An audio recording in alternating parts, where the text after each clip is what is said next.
Welcome back, Indiana Sports Beat Radio from the Hard Truth Distilling Company Studios on this Thursday. Thank you so much for being with us. Joined now by Rob Cassidy, Rivals Basketball National Analyst. Robert, how are you doing, sir? How's it going? It's going well. I am getting ready to head out to the airport, or else I'd be on video with you guys. But things are good. Things are busy. You know, kids are committing every 10 minutes. We just released rankings. It's one thing after another this time of year. How are you guys? Doing fine. It's been busy here as well as Indiana football is soaring and the basketball recruiting season has come upon us, as you said, with commitments abound this week as Indiana landed coveted in-state recruit Trent Sisley, then lost out to Notre Dame yesterday on Jalen Harrelson, which that seemed to be going Indiana's way right up until the end, and it started all day yesterday. As you started hearing that, hey, this seems to be going Notre Dame's way. Not a shock, because Micah Shrewsbury is a hell of a recruiter. He's a hell of a coach. He's a hell of a guy. And I don't know why Jalen Harrelson chose Notre Dame, but there are no reasons not to, other than they have not had big time potential as far as performance, winning, going far in the tournament, whatnot. But I don't know that Jalen Harrelson plans to be around that long. Yeah, he probably, every single kid thinks they're one and done. He, in my opinion, is a borderline case where I could see it going either way. I could see him hanging around a couple years in college, but he does have the skill set. If everything comes together, he becomes a little bit better shooter to be a one and done kid. I see him as one of those fringe one and done types, but definitely a great player. Definitely a guy Indiana would love to have, but it did not work out that way. It was one of the, these recruitments, I always know, I'd say 90% of the time I know a couple days in advance where a kid's going to announce to. I did not know until about 4 hours before this one. And it's because the kid didn't tell the coaches. I always tell the kids when they ask, how'd you know where I went? It's like, well, college coaches are bigger gossips than anybody you could ever imagine. So if you don't want it out, don't tell the coaches. And Harrelson did just that, and it worked for him. Yeah, and it's unusual to see that happen, but again, congratulations, and a huge get for Micah Shrewsbury, because it's the biggest recruit ever for him, but the biggest recruit ever in the history of Notre Dame basketball. Yeah, a huge one. I think something should be said for his ability to do this. It's not like he has a bunch of success there to point to. He's still kind of selling the dream. So to be able to land the guy, to be able to land Harrelson, and it looks like they're probably going to get Ryder Frost as well, another forward this week. It's been interesting to kind of see the level at which Notre Dame is able to recruit now that Shrewsbury's in place. And I don't know anything about their name, image, and likeness program, but I imagine it has to be competitive. I might not have told you that 3 years ago. Well, I asked him about that. I saw him someplace, and he said, "Hey, it's coming along." So whatever that means, it's coming along well enough. He also, under the radar, he also has a great point guard that he's going to have on his roster from Indiana named Mark Zachary, who is on the football roster as a cornerback. You don't see too many of those kids in the world anymore. The two sport players are kind of becoming a dying breed. It'll be interesting to kind of see how he functions there. It's been a while since I've laid eyes on him, so we'll see how that goes. There are several guys out there still that Indiana has looking to land in Bloomington as well. Of course, the next chip to fall will be Braylon Mullins, as he had a visit scheduled for Kentucky in October, but with his top three being whittled down to UConn, North Carolina, and Indiana, I believe that is off. So that decision will likely be coming as well. Yeah, and I don't know how this plays into Mullins, but I expect UConn to get a commitment from five-star wing Darius Adams tomorrow. He's announcing tomorrow. I expect it will be UConn. I don't know if that affects them with Mullins. It might. And if it does, it's probably good news for Indiana, as they're jockeying with North Carolina. I think the last time I was on the show with you, we said that they probably needed to get, two of the three when it came to Sicily, who I thought they were going to get from the beginning. Mullins, Harrelson. And, it's way too early. I have not heard anything definite on this. But, I like Indiana's chances as well as anybody's going into this thing, especially with UConn poised to get Darius Adams tomorrow. Yeah, I do too. I've long thought that I felt better about Braylon Mullins going to Indiana than I did about Trent Sisley. I like you were on Jalen Harrelson, as close as I have been to the Sisley situation this year. I did not want to venture a guess because all things kind of pointed in one direction, but I knew how hard that Matt Painter had recruited Trent Sisley, and I'm like, man, I can't call that one. But it ended up the way it ended up, and now if they can land Braylon Mullins, then they do get the 2 out of those 3. And there's Eric Ribe, who was just on a visit here. Is that how you say his name, by the way? It's Ryby, Eric Ryby. And that's how I had been saying it. So good for me. Yeah. I'll go back to that. He had to correct me himself. He is if you ever get the chance to meet him, he is a funny kid. He's got this dry German sense of humor where he will roast you and not even crack a smile. And you're like, oh, okay. But so he corrected me on that. So I know it's right. Perfect. Now I know. But he was also on a visit here recently with Trent Sisley and Braylon Mullins. And I know that Sisley and Mullins wanted to see Malachi Moreno come and, well, not come here to Indiana necessarily, but they would have loved to have played together. That's not going to happen. But Sisley and Moreno will be playing against each other as Kentucky comes back onto the Indiana schedule next year. Mullins possibly joining Indiana, and that would give them 2 of that. And then Eric Ribe to take Malachi Moreno's spot as the 7-footer. Yeah, he's an interesting case here because for a while there, right after he came off his Kansas visit, Kansas was really confident about they were going to land him. They're still in the mix. I think there's still some confidence admitting from Lawrence there. I haven't checked in on it in a while, but I think if Indiana is going to get him, it's going to be Kansas is going to be the major competitor there. I know there are some other big-time schools in the mix, but the last thing I heard was that Kansas was sort of the team to beat, but then it went quiet. So I don't really know what's happening there as far as what he's thinking or where things stand with the Jayhawks. And again, there are several other guys out there that Indiana has expressed interest in. Mikel Brown Jr., one of those who he played against some of these guys on the AAU circuit this summer. Team Indiana, I know, had a lot of run-ins with him. Trent Sisley did a great job shutting him down in one game. But he is someone Indiana and Mike Woodson would like to see in Bloomington as well. Yeah, they've been, he's been high on Indiana even before he visited. I talked to his dad, I don't know, 6 months ago. And at the time, he didn't think he was going to get to visit Indiana because the plan originally was to reclassify to 2024. Now, that obviously did not happen. And I think that kind of opened the door for Indiana to get back into it, get him on campus. And now I think they're right in the thick of it with Alabama and Texas and some other schools. I think his hometown UCF thinks they have a chance. But now that he is a 2025, that opens the door a little bit more from Indiana because when his dad thought he was going to be a 24, I don't think that he would have had time to get to Bloomington. And he's a top 10 player in the 2025 class. Oh, that would make sense instead of the 2024, rather. Yeah, I've got it. Yeah, he was going to reclass. The thing about him is he grew 4 inches in the last year. Like he was 6 foot last year. And now he's like 6'3.5", 6'4". And I was thinking about dropping him at the time just because he's a great player. But man, if you're 6 foot, it's tough to be ranked, as a 5-star and in the top 15. But he shoots up, gets measured at USA Basketball, and it's kind of been a good thing for him.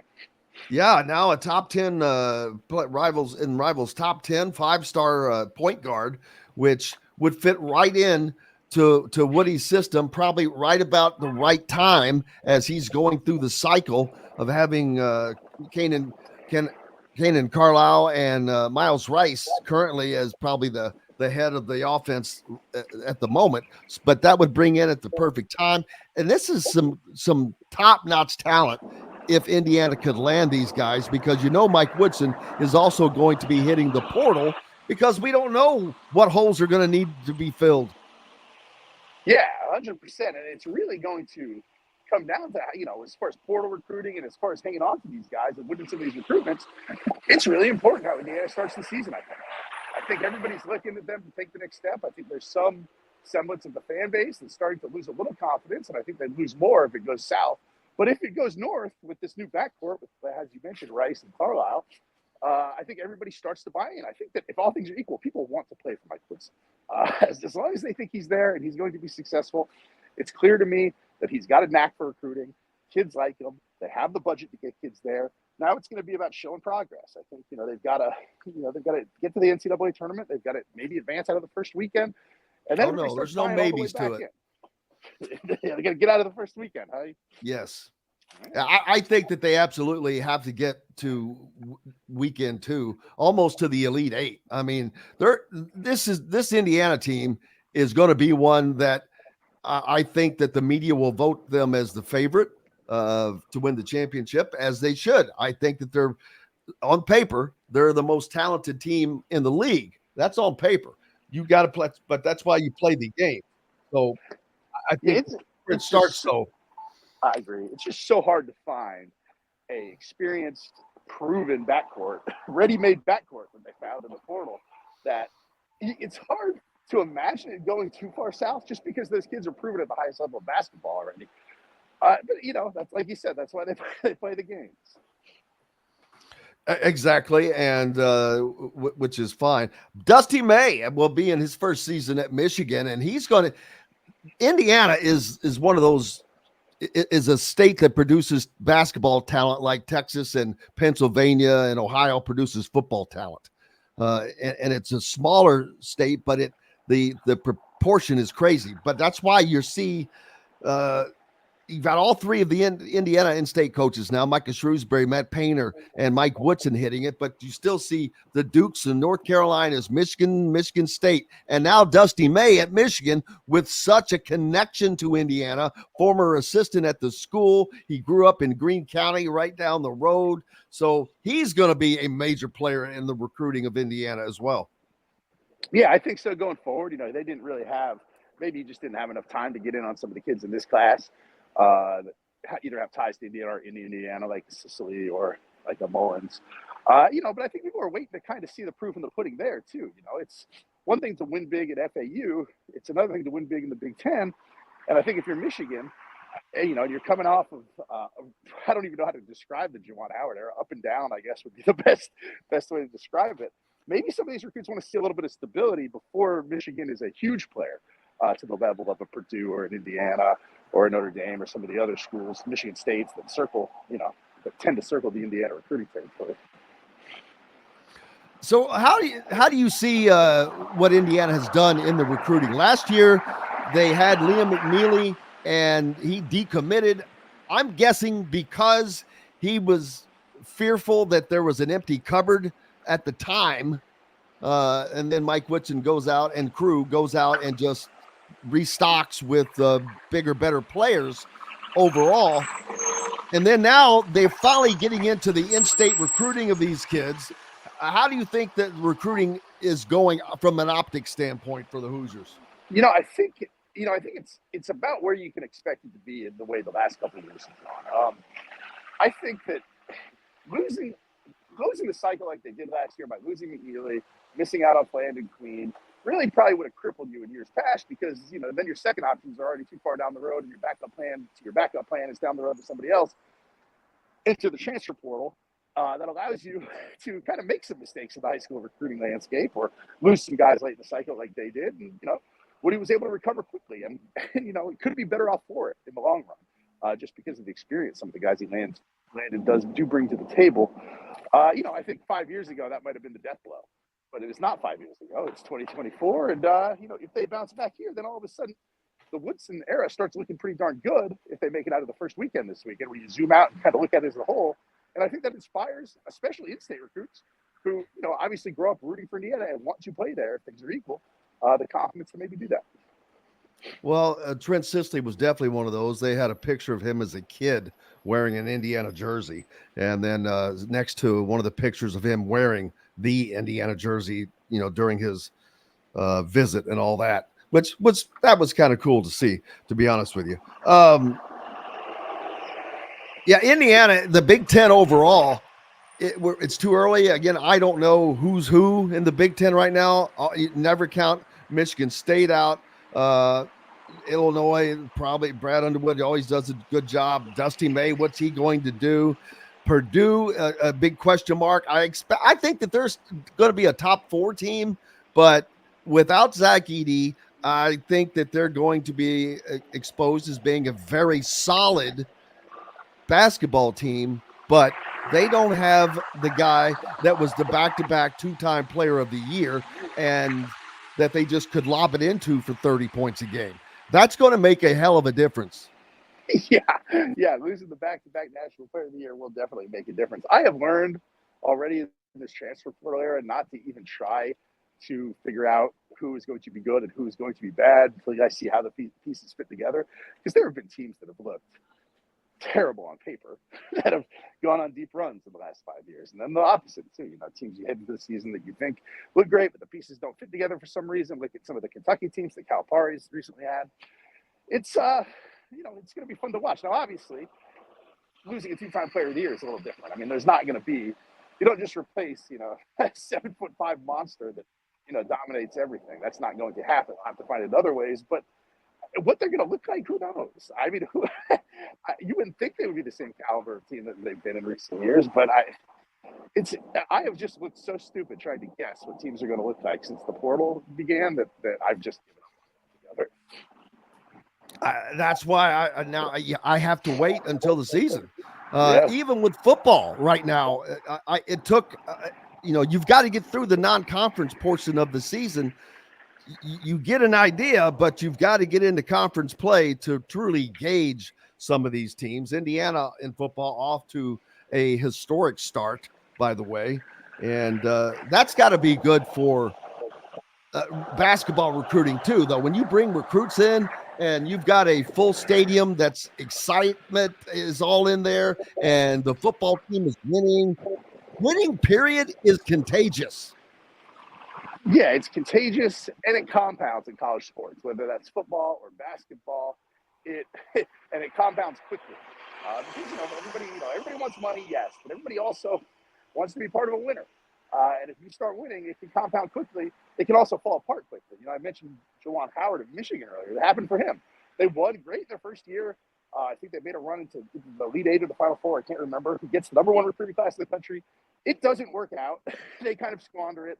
And that program took a nosedive from that moment forward. So you have to capitalize on it. If Indiana was able to, absolutely, land, say, Braylon Mullins and Eric Ryby, that's got to put them in a top 5 recruiting class, I'm thinking. Yeah, it's hard to know how things will shake out, but I don't think that you're going to have the Duke mega class or Kentucky mega class that you've had in the past. That's kind of a staple up there. Miami, if they land Cameron Boozer, has a chance to be a top 5 class. If what you said happens in Indiana, I think that definitely gives them a chance to have a top 5 class. There's just not, in recent years, you could look over and say, okay, Duke's got a 5-member class and 4 of them are 5 stars. I don't think that's happening. I don't think that's happening at Kentucky or even Arkansas this year. So, that top 5 is a little bit more open than it has been. Yeah, and Kentucky, I thought that they would take a little drop off with in the recruiting, but they actually seem to have gotten better with as funny as that sounds, with Calipari leaving. Calipari landed a lot of high-ranked players, but I don't know how many great players that you need to win that he truly landed, because that was seemed to be a different process there than it is now. Mark Pope getting a lot of positive results at the moment. Yeah, it really helped him. I think, obviously a testament to his recruiting and, the money they have at Kentucky in the war chest, but also him taking over on this cycle where 2 of the top targets happen to be there in Lexington and grew up watching Kentucky. It's just right place, right time to some extent, I think. Jasper Johnson is just in your backyard and Malachi Moreno is just 20 minutes down the road. It was good timing, and you can only recruit the guys that are in your backyard, and you have to do it. They did it. You can't ask for anything else, I guess, in year 1. What else do you see popping in the Big Ten? Any teams that you see that may be a surprise, or anything coming up that you see happening? I'm kind of waiting for Michigan State to get that, to get on the board. They were a little disappointed, I think, that they missed out on Harrelson too. It's kind of interesting to watch their recruiting process play out. I think there's some guys, and they'll obviously be okay. You know, they're in on a couple other guys too, but you know, for right now, they're kind of sputtering on the recruiting trail anyway to get a start. So with Indiana, what are your expectations on this season? You look at the roster, and in my head, it makes sense that they should compete for a Big Ten title. Now, I have been so bad at this since the portal started that I may have just jinxed them, and you know they'll be awful. But I think the expectation is to, I mean, if they don't win a Big 12 title, to at least be competing for it down the stretch, to finish in that top 2 or 3, and then you know make a showing in the NCAA tournament. I think they have the backcourt to do it. If you know experienced guards win in March, they've got that. They've got you know some length, and they've got some possible NBA talent. So you know they have they check the boxes. Now, will that equate to a great season? I have no idea. But on paper, it seems like it should, doesn't it? Absolutely. Not should, almost must. They must be competing for the title.